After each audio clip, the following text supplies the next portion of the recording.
Excelsior! Welcome to our almost final look. We're moving right along into part 29. I don't know what part this is. Of our look at the Marvel trading cards from the 1990 set that introduced all of us here at this table to the Marvel Universe at large. Heroes and villains and how they all intersect and that it's a shared world. But we've looked at heroes, villains, famous battles. Rookies.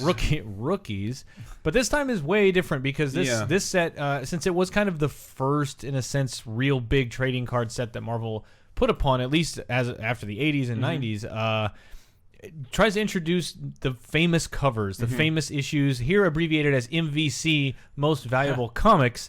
MVC, very confusing these days because you can't not hear Marvel vs. Capcom. But basically this is a look at famous number ones, famous first appearances, and how much they were worth then. And Henry has investigated what they've gone for since then. Because I would religiously read like comic price guides and baseball card Beckett's, and literally eBay destroyed that. If you believe in the laws of supply and demand, eBay, the supply for comics like this, when these cards came out, were like, well, if you're at a convention and someone happens to have it, or now it's you search it in eBay and it's there and you can find it.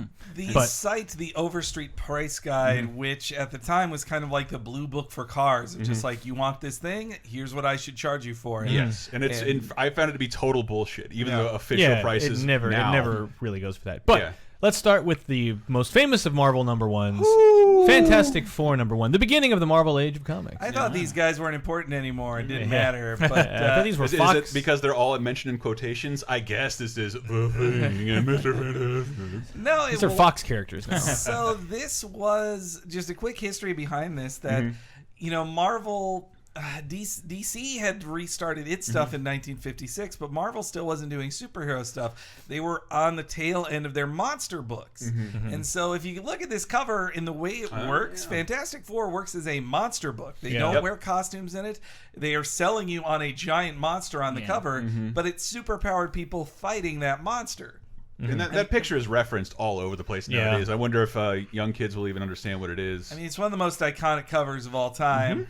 Though I do think it's lame that that Reed is saying, like, well, my stretchy arms will get me out of these ropes. Like, Gasp, red pants. How'd you get in the ropes, buddy? And the Human Torch had been a name they'd used before. He was a famous hero in the 40s, but all the rest had never been done in a comic before. And this was Stan Lee and Jack Kirby, who would be the main forces of the entire thing. And in this, you see there the whole space race origins of us, U.S. against Russia, and here's we gotta beat the commies. We gotta beat the commies to space, but no one knew shit about space, so it's like, well, I guess someone up there is probably gonna get bombarded with rays and then turn into a monster.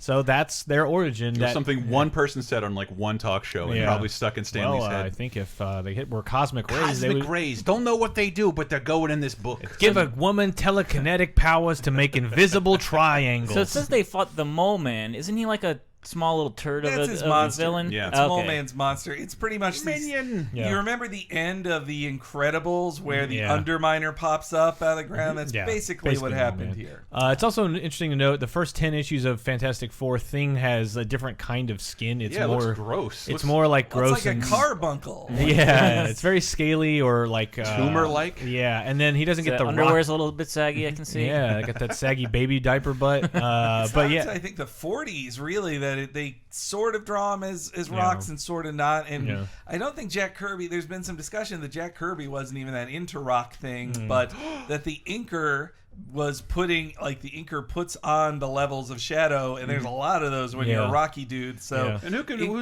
take for the inking on this? It's listed as uncredited, and I think to this day it is still disputed, but Art Simek Oh yeah, he is theorized to be the inker because it's referenced in issue 281 in the letters section. Okay. But at this point, they just weren't crediting They just inkers. probably didn't know. Or not care. always. No, I think inkers kind of fought for that. Like the inker is the. I know they're called tracers by some rapscallions. Oh, from Overwatch. Yeah. But what a great honor. Art Simek. That's interesting because he's mostly credited as a letterer. But so let's look at that price there. Yes. In 1990, near mint $26.50 was the total. So it's like $2,700. That seems low. It seems really low for the first Marvel comic. Most of these are going to seem very low. Then you take that mint away from it, and it's then what? I don't know. It's without its. What if it's near some sage? But not.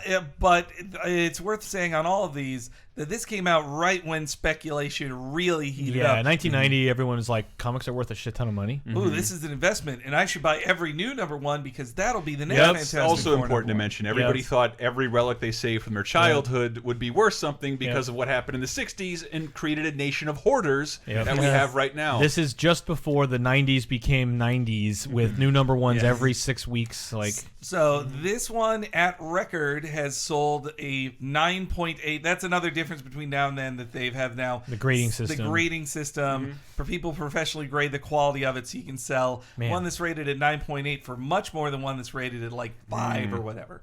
So a above 9 one, the record-setting one was $300,000. Whoa! Holy shit! I expected less. So 300,000. Whoa! Yeah. Sorry, I only have 2. Those are $10,000 bills. We have a Patreon, by the way. All the presidents are on them. Though, if you go on eBay, you can find this in like for an okay copy of it in the thousands. Really? Like 2,000, 3,000. Patreon.com/lasertime. Everybody. We're not going to buy a comic with it. We'll set it right here, and you can enjoy us having it. Enjoy it on as many levels as I do. We'll share it like they did on The Simpsons. But yeah, let's. But that seems almost too low for the start of really the Marvel does. universe. a little bit, yeah. And it'll only be worth less as Marvel devalues Fantastic Four even further. But what about the next one?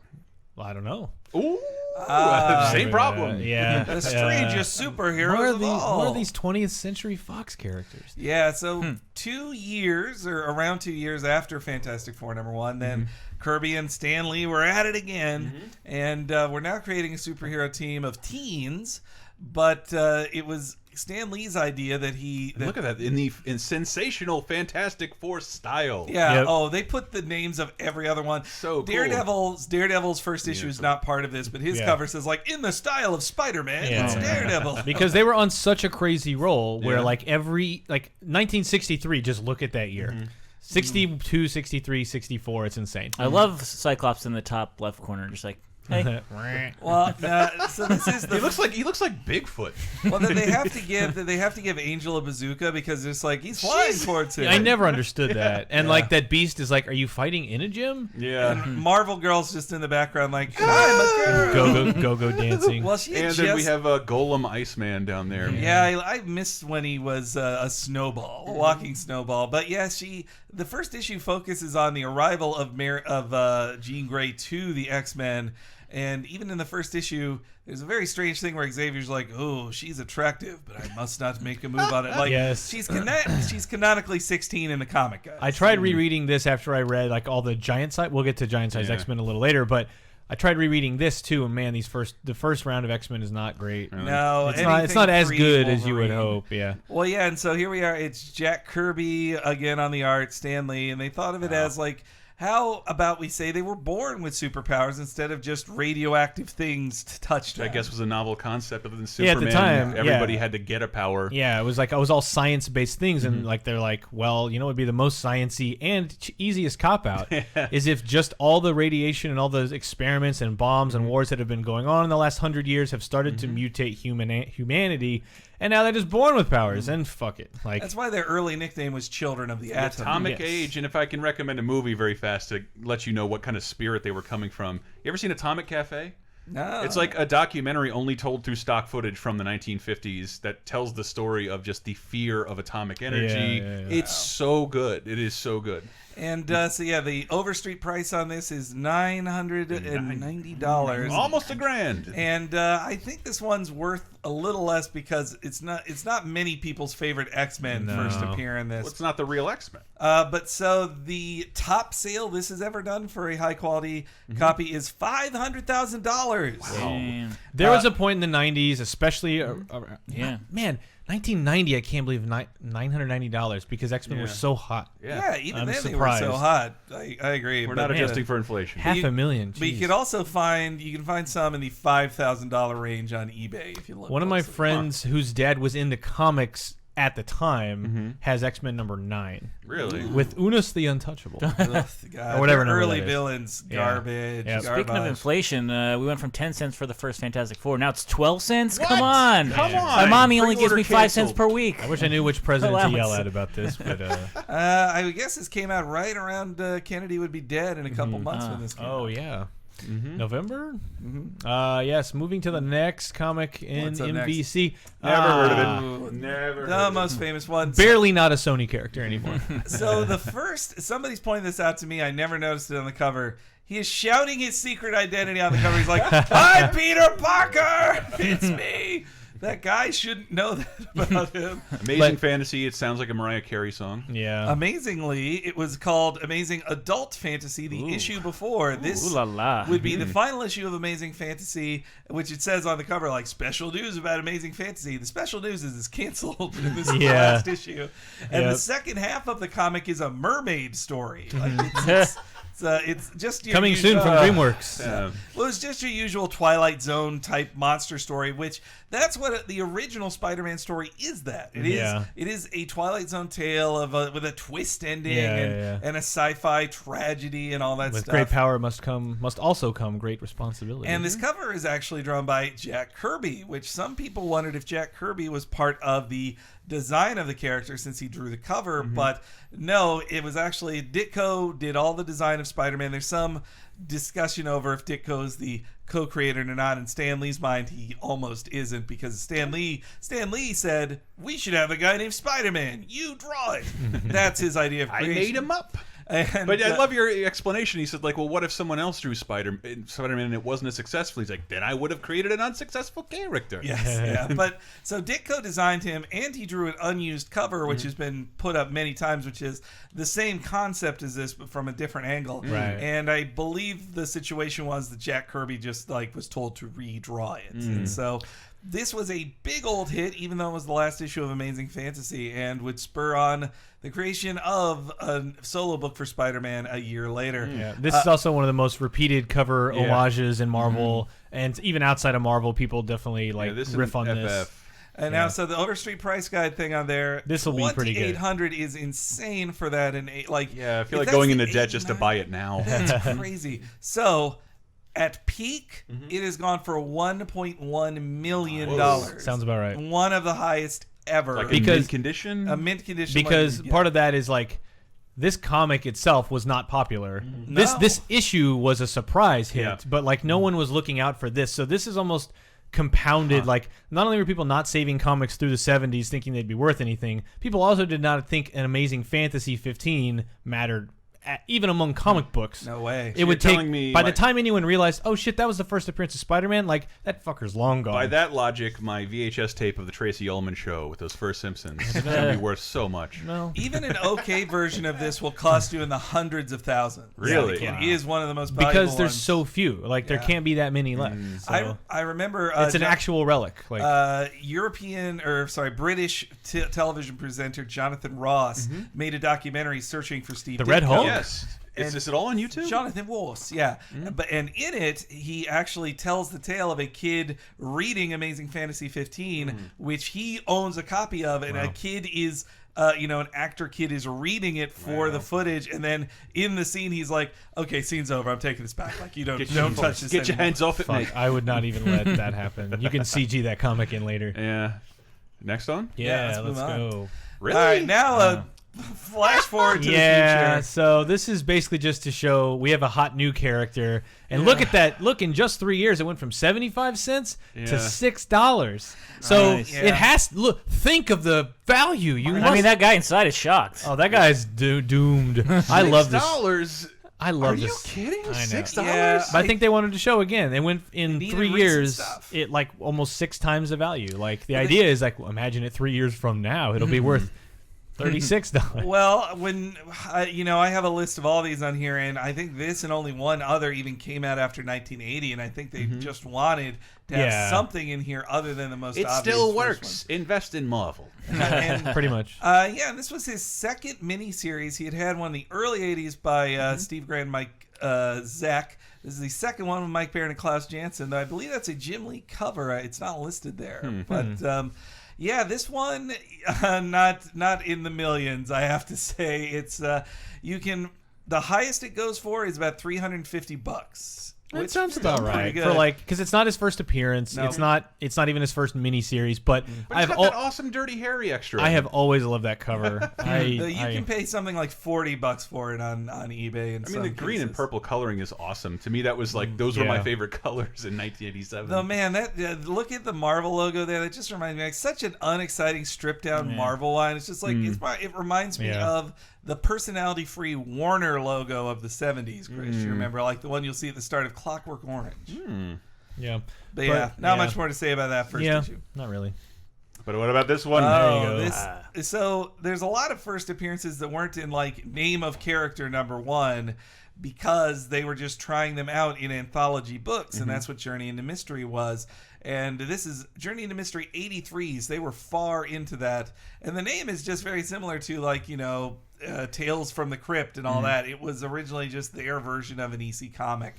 But by 62, when this first issue of Thor was coming out, it was superhero time. And this was really Jack Kirby's. I know Stan Lee is accredited as a co-writer on this, but this was really Jack Kirby getting out his space god's love. He loves mixing mythology and space. Loves it. I mean, that's what superhero should be, a modern mythology. Yeah, and so he found this old guy named Thor, and says that he had been trapped in the body of a feeble doctor, and then he found out if he strikes his cane to the ground ever so correctly, he will transform into the mighty Thor, the most exciting superhero of all time. Way to throw the rest of your superheroes under the bus. I mean, and granted, you only had like 4 at the time, but still. Stan Lee is the king of hyperbole. He's also fighting a bunch of green things. Yeah, he doesn't. It's just a bunch of monsters. Like even Loki's not really in this.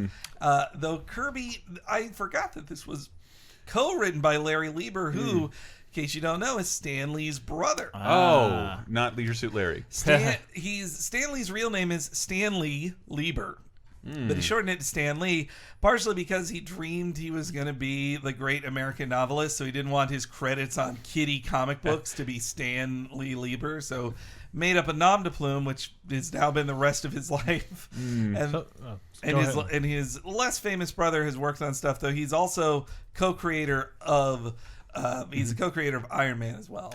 So really quick, that Punisher Klaus Janson apparently was the cover artist. For that. All right, I thought Klaus Janson did a lot of work with pun, with big pun. So $750. That is a really good deal for the first one of these. Yeah, and at peak $222,000. This has gone for $40,000 on a normal day. But, wow, damn! Still, I have to feel Thor's status couldn't be higher than it is now. Yeah. I wonder if that would ever go up. I mean, back then, it's hard for, I would think, normals to imagine it today, but like Cap, Iron Man, Thor, in very 1990, unfamous. Like secondary. They weren't even in the top. Yeah, they were B-level characters to Spider-Man and the X-Men. And they couldn't get arrested in this town. Yeah, you could even put FF above them on certain days. Yeah. This I actually have this issue. Really? You love this one. This is the first appearance of the Punisher. Amazing 129. Jesus. 129. Small font. Yeah. No, it's an amazing cover. It's also been recreated many times. Most of them have been. But yeah, this was the introduction to the Punisher, who I did a super spotlight video of. You should check it out on our YouTube page. It's on this very channel. But yeah, he was created as just a hitman. He was a hitman with a heart of with a stupid iron, costume. I'd say. The costume is awesome. Not if you're a hitman, contract for hire hitman. He's got to leave his calling card. So that costume people got to know. That costume was designed by John Romita, though improved upon by Gil Kane. Yeah. They're the two credited cover artists on there, but written by Jerry Conway, who just wanted a killer. He wanted a guy he called the assassin. But it was Stan Lee who told him, nah, Punisher's better. We had a guy who fought the Fantastic Four in his 60s named a Punisher. But plus Punisher is just such a cooler name than, because like assassin is like, oh, you mean like an assassin? But Punisher already suggests like, what is he punishing? There's a method behind what is his thought process? I wanted to call him the Retributionist. The Repo Man. But he was really just an angry guy who shot at Spider-Man, who got tricked into shooting at Spider-Man by the Jackal, who would later clone Spider-Man. Well, actually was currently cloning Spider-Man. Yes, was in the process of setting up the best story of the 90s. I love Spider-Man's hands in this picture. I love that pose. It's great. But you also can't... That's always been the problem with a Punisher Spider-Man fight, that unless Spider-Man is distracted in some way, you cannot shoot Spider-Man when he has his spider sense going. Yeah. I don't care how good of a shot you are. But that's what I liked about it, though, is just like someone with the resourcefulness of Punisher can still harass even someone who is completely outclassed with Spider-Man can still like hold his own. But that's why he makes a much better foe for Daredevil. As they explained, he's vowed to make the Jackal pay, and he never did. But so $185 near mint, pretty good price back then. I thought they were going to quote the prices way higher. But this was highest I could find at $2,000, and about $500 for an average copy of it. I mean, mine looks fine, but I don't think it was $500 even then. Nah. You remember how much you paid for it? It was a gift. But I can't believe who got it from me would pay $500. But I look at it every day. All right, this is the famous creation of the Avengers in 1963. Right, same month as they published X-Men #1, they published this. And so they had their most famous heroes of the time, Hulk, Iron Man, Ant-Man, Wasp, and Thor. Get together, and just as in the first Avengers movie, they are brought together to battle Loki. But you'll notice Captain America not part of this show. No, we'll see him a little bit later. And Wasp doesn't even get like a attribution anywhere on the cover. No, not much has changed. No, I mean, she does get to name the Avengers though in that comic. It's kind of a very silly issue where they do set up that Loki kind of brings them together with his threat. He tries to trick the Hulk into fighting Thor. And Hulk is working in a circus for some reason. And also, Iron Man's wearing a costume he'll barely have by a couple issues later at this point. I was rereading these a couple years ago, and man, these first handful of issues are pretty silly. I mean, big surprise, but like Iron Man is always talking about his transistors and he has like roller skates in his feet, and like he's plugging himself into a regular wall outlet. It's just like, it's fine. And Hulk's just a regular guy talking. He's not Hulk smash. Yeah. And the Wasp is constantly going like, I'd like a piece of that guy. I'd like to take him out for a milk chocolate. It's just she's either like fantasizing about the guys or is constantly talking about her hair or clothes. I'd gargle that phallus. No, she did name the Avengers. Yeah, so like what it is she's wants to do in the Avengers is unclear. I can't believe it only took like a year or two for them to put all the Avengers together. Like I think that would have been born out of desperation. Like, guys, these comics aren't selling. Well, by this point, the Justice League did exist, so I think it was partially to keep up with the Joneses as well. Yeah, and how many of these even had their own comic at this point, though? Hulk had a 6-issue one that I think was done at this point. Iron Man was appearing in Tales of Suspense, and Thor had Journey into Mystery, and then Ant-Man really was just like wherever. Nobody cared much for him. He tried to be the Tales of Suspense guy and then lost it. So these people also didn't really have a stable solo book. The Thor would be out of the Hulk would be off the team real fast. Yeah. But the price. $625. That's way too low. Okay, so record. $250,000, and you'll still be paying like $50,000 for an average size one because Avengers are so hot right now. Yeah, but that shows how hot they were not back then. Certainly not. That's less than X-Men #1. I would bet by '91 it was a little better than that. There you go. Here we go, the classic one. So. One of the worst covers of all time. I love this cover. I fucking hate this cover. Why? Just because it looks like he's jumping out of the water? Because it looks like they don't suspect my real power. It's like there's nothing natural about what you're doing, and like that's not a Spider-Man pose. Like everyone who would decide cover, like Stan Lee or whoever, where it's just like have him in a cool pose. Like he's not in a pose at all. He's just like.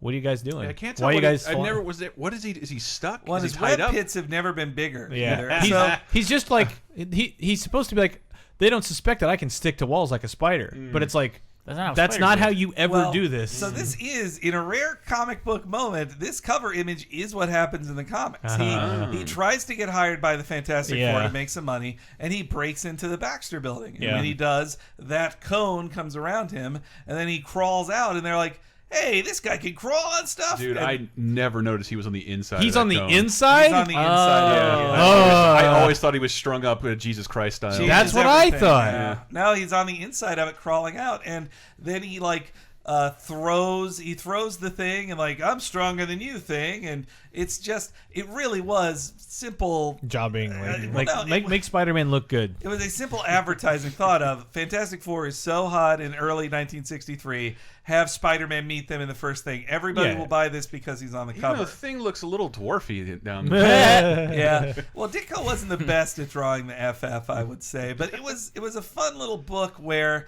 like it says on the cover too, 2 great stories because they have to fit in 2 separate stories. First, he's fighting the Chameleon while also trying to get hired by the Fantastic Four. It's a fun issue. While also worrying about Aunt May losing money. And then in the second story, the first story is J. Jonah Jameson. Yeah. His first appearance and him spreading the Spider-Man threat or menace story, and Spider-Man saving his son's life, and still J. Jonah Jameson is like, man, fuck this guy. He's probably a communist. And that son would grow up to be Man-Wolf. A Man-Wolf. He'd also marry She-Hulk at one point, and then it'd be invalidated. It is a classic comic. I love it ever so much. It is goofy, though nowhere near as goofy as Avengers #1. Sure, it's not quite as goofy. And Ditko was in fine form in this one. So it's telling that it says 2 great feature-length Spider-Man thrillers. When you would say there's only been 2 great feature-length Spider-Man movies. That's out of 5. And it's a lie that they're feature-length. They're 10 pages. They're 10 pages. What is he talking about? It's 180 minutes. Well, and also at this time, Spider-Man was bi-monthly because Marvel had a publishing deal that they could only publish so many titles per month. And they created Ultra, right? No. But dumb dork joke, but that is why, in later years, Tales of Suspense would be a Cap and Iron Man book, and it'd be half and half. But Spider-Man, despite them putting him on a bi-monthly schedule, by the 6th issue, it had become their most popular book, and they immediately had it's monthly now. Issue 7 starts being monthly. Spider-Man was a breakout star from the beginning. And it's Lee and Ditko. Kirby did the cover again, but it's a very Ditko-ish cover, I would say. So price. $27.50 in 1990. Boy, that's even at $90. That really feels too low for that. Though this I pay more for health insurance. Well, because this isn't a first appearance of Spidey, or a first appearance of really anybody other than the J. Jonah Jameson, John Jameson, and the Chameleon, this goes for at peak $100,000. Wow. Really? 10% of what Amazing Fantasy. Really? Yeah, it seems a bit low to me. Man. And you can find one on eBay, or I did, for in the $4,000 range. Really? Yeah. Huh. Well, it's not people, when it's listed as this is a complete issue. Every page is in here. We promise you that. You'll get every page for your $4,000. But how much coffee has been integrated into the pages? How much will it explode when you touch it into just ashes? It's been a sponge for sunlight. Be warned. Here we go. Here we Here's go. your real X-Men. So this is, many years later, June 1975. This is, if you love the X-Men, this is probably why.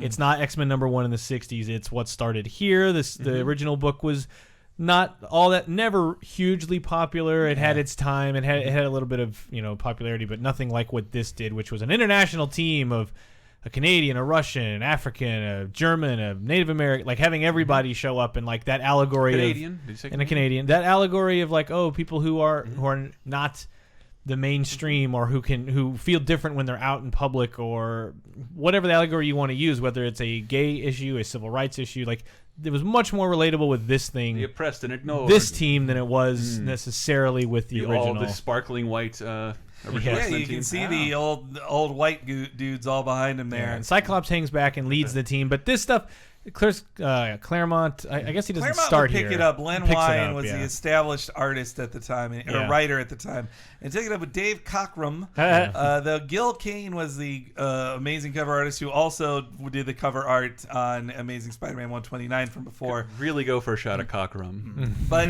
this was the X-Men book had never stopped being published, but it was mostly repeats. They were just republishing stuff. I think maybe to not lose trademark, if anything. anything. And so they were doing these things called giant-size Marvels at the time, which weren't quite annuals, but they were just another thing to put on out to sell on like 5th weeks or whatever. And so they decided, let's take a chance. Why don't we just restart the X-Men and have a whole new international team of them and find the old X-Men and explain why people haven't seen the X-Men in years in the comics. Does that mean that the next X-Men issue didn't reflect this at all? Well, the final issue, the final page of it ends with them saying, so what are we going to do with 13 X-Men or whatever? And it's when everybody but Cyclops decides to leave and they all kind of join new teams. Well, sorry, and Jean Grey stays as well because she's going to become Phoenix. But Beast, Angel, Iceman all leave and they join the Champions, it was the Champions, a book just made up because they knew they had leftover X-Men, and so they put them in it. So I think the collections that I have, like, this is where the Uncanny X-Men split really starts. It is the Uncanny era starts here, though. The book isn't relabeled Uncanny for a couple issues later. And Chris Claremont, a rising star at the time, gets put on the book because it's still, as much as we look back on this as an important moment, the X-Men still weren't a big deal until the early 80s. Yeah. So they were kind of like toiling in obscurity for about 4 or 5 years. And that's why this was not a big deal when it came out. It wasn't a lot of characters actually it was a lot of first appearances, but not Wolverines. Yeah. It was a first appearance of Storm Colossus, Nightcrawler, Warpath, Sunfire, and Banshee, who those 2 guys don't even get to be on the cover. Yeah. Feel bad for them. An Irishman and a Chinese man? Though Sunfire's Japanese, but he left the team the next issue. But all right, so let's look at that price there. Oh my God, $95 near mint then, and so the highest that has been paid for this is actually attainable. Like it is $3,000. Really? This is not that big, apparently. Well, not compared to 63, but people were publishing. I think people were collecting a lot more stuff by the mid 70s. Yeah, they kind of had an inkling. And you could find one for $500 on eBay. Wow. One thing I can't wrap my head around is the perspective of the X in this thing, because all the others are like from like a light source that might be over here, italicized, and this is like, how can I see the side of the top and bottom? Yeah. I don't know. I don't want to. It'll make you crazy. Don't focus on it. Also, It's something you'd send the Borg to drive them crazy and shut down. If you're from Europe, you might recognize it's not Deadly Genesis over there. It's Deadly Mega Drive. There you go. Yeah. There you go. Hey, I love this stupid Another cover. famous cover. Yes, That is a great cover. I just love it. It's like, in his this is him wearing the the. Billy Zane Phantom costume. Yeah, that's not really. Actually, like the shape of his hands don't look right there. Like his one hand looks smaller than the other. Well, he'd have to be like doing this to have. It's that like make- real close, His guys. shoulders are at his ears. How does he do that? But that's a Frank Miller joint there on the cover. He was. Klaus Johnson. He was. Klaus Janson was like his top inker for a very long time. But Frank Miller is one of the uncredited guys in making Wolverine cool, though by 82 he was still pretty cool. I still think of when Wolverine became awesome was in the start of the Dark Phoenix saga when he kills all the Hellfire Club dudes. He's like underneath in like the sewers or the plumbing, and it's just like he goes nuts and just the X2 opening from the movie when he just goes nuts on all the Strikers guys. It's kind of a riff on that. Well, because he like gets beat in the issue, and then the last page is like, all right, you gave me your best shot. Now it's my turn. But very soon after that, he gets his first miniseries in 82, written by Claremont, who was his biggest booster as well, and with up-and-coming artist Frank Miller on the art. And this is, I believe, his trip to Japan. It is the start of his trip to Japan. Hey, we've been to the Ginza district. In the Ginza district. Hey. So they based the second movie off of, right? Yeah. This was this 4-issue miniseries was the start of, or the inspiration for The Wolverine, the film The Wolverine. A nice purple suit there. I'm saying it looks like the Phantom. I mean, he's Like, mostly I fighting don't out of understand. No, he puts on the I'd costume. like to think those are his pajamas. All right, so the price. Let's look at that. $15. 15. What? Wow, why they? Bonnie. It's had 8 years to get appreciated value, Yeah. and not much better now. Really, $350 is the best you'll get for it. A pristine version of it. Maybe my concept of money has just changed as much as an So you want adult. this great image on your wall? And 80, you can find it for $80 In my eBay. bathroom. Yes, I would like it in my bathroom. A very attainable moment in Wolverine's history. I think also it's again because nobody's real first appearance other than like his girlfriend and stuff. Yeah, But it was notable, especially growing up in the 80s and 90s. It was a cool thing, like that some friend probably had. So I read this because it was like they probably got it in the mid 80s. And I feel like I saw it a lot. I feel like it was on a lot of T-shirts when Wolverine was super hot. But yeah, the next sexiest. There you go. Now this is a first appearance. Yeah. Now I have a funny story about this because I had got a Wolverine toy, and on the facts on it, it said his first appearance was this issue. I really wanted to read it, and they didn't reprint stuff all that much back then. So my mom takes me to the local comic book store. I'm like, well, let's just buy it. It probably can't be that much money. And we're searching through the back issues, can't see it. Then we ask the guy at the register, hey, do you have Incredible Hulk 181? That would be hundreds of dollars. Like, we don't have that. It's the first appearance, don't you? And he, like, kind of in a comic book guy way, explained the realities of the collector's market to a little 8-year-old boy who didn't understand. So you're telling me I can't have this? But he was just created as just a dude to fight Wolverine. He is another guy from the same factory type style as Punisher, which is they came up with a dude. A name of a character they wanted to fight somebody, and then John Romita Sr. designed the costume just like he did with the Punisher, and then he handed it off to the regular artist Herb Trimpe, who then did the art and made it work in full design. And this was just Wolverine's just an accessory to the fight in the comic anyway. It's a battle between Hulk and Wendigo, and then Wolverine shows up on the last panel like, yeah, well, make way for Wolverine, man. Gangway, heroes. Yeah, and his setup was interesting. At the time, they didn't even know if they wanted his claws to be gloves or in his body or what. Like, a lot of things were undecided about old Wolvie in this first appearance. And I love how they give him a shout out on the cover as a Canadian superhero. Yeah. As if that's like a purchasing motivator. Come on, they were finally allowed into the country. Cold War was over. Yeah, and this would be filled in backstory later that at the time he was working for Weapon X and Alpha Flight and assigned to this. And in that giant-sized X-Men, it opens with Wolverine quitting. It was his second appearance after this, and it was him quitting the Canadian government to go with Charles Xavier. But the price, and Len Wein again maybe. too. So Len clearly, Wein. Len Wein had his favoritism there. So $75 in 1990. $75. First appearance. Well, this one. It goes into the $30,000 range for the highest level ones. I couldn't find like a record-setting one, but you could find it. Like, I actually can say from seeing it in person, you can get it for like $700 because my local half-price books just had it mounted on the wall of like, we got a copy of this. I haven't seen a comic store do that in years. Well, I wanted to come back. And it sold too, so it disappeared at one point. But yeah. All right. Next up is Wow. this one always cracked me up. Even because I remember even the card, looking at the card and like on the side, who, and then boring tin can. That is like high school wrestler, like, Hey, gonna get come at me. But yeah, Tales of Suspense was he is ready to take you to the mat. But it's more of a this was still their. I don't know, trying to figure out what they're going to do with Tales of Suspense. It's still every issue is something different, right? Yeah, and I mean, at this point, it was kind of... I think they were trying the Spider-Man tact with a lot of books of just like, let's do a one-off tale of a kind of superhero guy and see if people like it. To see if it sticks. And I got to say, not the movies haven't overwritten a lot of the lore that I remembered from these cards, but it has... overwritten Vietnam being the origins of a lot of them costume. end up now in the Middle East somewhere, like Punisher. I mean, that's our Vietnam now, but it was back then. Like, we weren't even in an official police action yet in Vietnam in 1963. He was just a rich industrialist there on a tour, and the commies took him captive, man. And held him captive in the end to fight his way out, just like in the film, in a similar outfit to the one he does in the film too. What is this Don Heck guy? And why did they censor his name? You know it's hell. He was another of their just regular stock guys. Like, clearly they didn't. I don't think they thought much of Iron Man anyway because they gave it to Heck instead of Kirby, who just did the cover.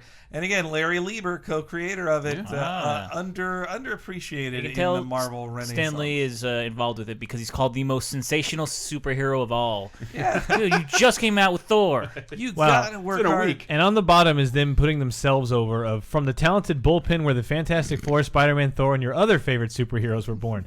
Just like, we're really good at this. You want to buy this one too? But it's not wrong because again, we're still 1963. It's like in one in the span of 12 months. Like, oh, here are all these characters that are all now multi-million-dollar successes. Yeah. Mm-hmm. What was the They got to work hard to get all those 12 cents out of children too. 12 cents in '63 to $875. Yes. Now this one has gone big because Iron Man is huge now, which he was again a B level before 2008, a B level hero at best. Like not anybody's favorite. Like $262,000 is the record for a sale of this, though in the $3,000 range for a not so great copy of Tales of Suspense 39. Not affordable. But yeah, it's 262. I mean, I think these will all, in 10 years from now, I bet they'll all be in the millions. Like, they'll all be over. Some of these, yeah. And this is the last one we got? We got one more. There you go, people. This will look more familiar to everybody. So let me tell you how different things are just 3 issues later from number 1. Wow. Ant-Man is now Giant Man. Iron Man has his much better costume, which was designed by Steve Ditko, not Jack Kirby. His the real Iron Man costume everybody loves is a Steve Ditko creation. Not enough people know that.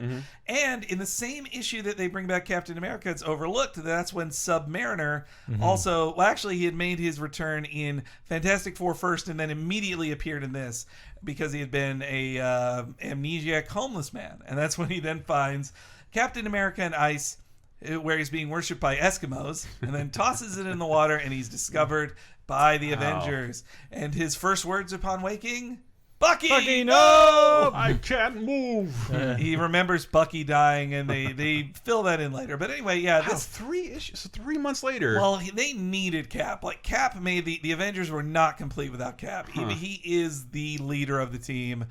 He completed them. I could not imagine the Avengers still working. He's like when they added Danny DeVito to Always Sunny in Philadelphia. Exactly. This could have worked, but more people noticed. But it's still surprising that it worked as well as it did because, like, Captain America in the 40s makes sense for World War II, but, like, in the 60s, as we're post-Korea and on the verge and getting into Vietnam, it's like the trust in someone wearing the American flag fighting for American, like, it's not as easy to motivate people to want to buy that. It's still right before the counterculture movement. You still have that I'll just say myth of Americana, the bliss of never mind. Before anybody yells at me in the comments, I'll shut up. Cap had been last seen as Commie Smasher Cap, which they retconned from the 50s. So that one didn't count. That's probably why they have the real Captain America. You can probably predict the names involved here, except for one of them, the inker. Yeah, George, that one is news to me too. I have not seen George Russo's name all that much and stuff. He's not one of their stock inkers like Dick Ayers or Jolly Joe Sinat or Art Simek. But yeah, it's no one's first appearance really. No. It's just like the first real Avengers comic. Yeah, and it is the big deal that it is a return, and it gets a high price for that. $325 was a steal then, I would say. Peak it is sold for $120,000. Wow. And you can find it in the $5,000 range on eBay, but a classic to be sure. Well, that's the MVC section for this video. We'll take a break. And when we come back in the next episode, we will be looking at the team pictures. A look at all the teams that were popular around 1990. But please feel free to go back, look at our heroes section, the villains section, famous battles. A lot more still to digest if this is your first episode. But keep watching, and we'll be back.